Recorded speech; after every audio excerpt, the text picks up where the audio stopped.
Il fait toujours nuit quand vous partez au travail, le soleil est couché à votre retour, un aller-retour nocturne parfois inconfortable.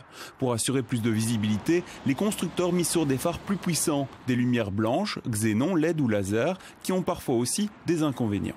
Alors quand je les croise moi c'est vraiment quand je regarde dans mon rétro et qu'ils sont derrière moi, que ça me gêne fort. Et parfois c'est vrai en face quand on croise, ça arrive. En automne et en hiver, l'Institut Vias reçoit énormément de plaintes. Des automobilistes se disent agressés par ces faisceaux lumineux.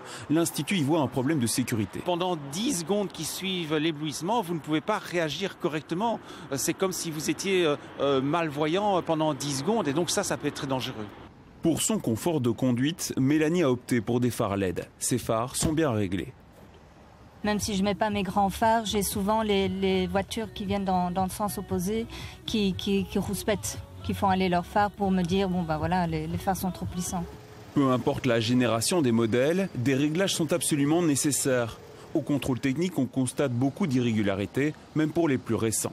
La technologie telle que nous l'avons aujourd'hui est de plus en plus complexe, comporte des systèmes d'auto-ajustement du réglage des phares et d'une certaine manière a reporté la problématique du réglage non plus sur le feu lui-même mais sur les systèmes qui pilotent ce réglage et c'est notamment des caméras, différents capteurs qui sont présents sur les véhicules et fatalement tous ces éléments doivent eux-mêmes être calibrés de façon exacte.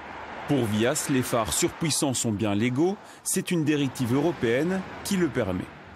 On se pose des questions sur cette surenchère. Est-ce que ça en vaut vraiment la peine d'avoir des feux qui ont une portée de 600 mètres ?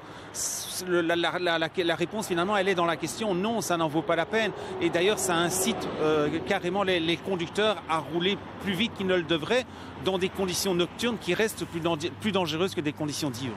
Un conseil en cas de début d'éblouissement, toujours fixer la ligne blanche pour poursuivre votre route.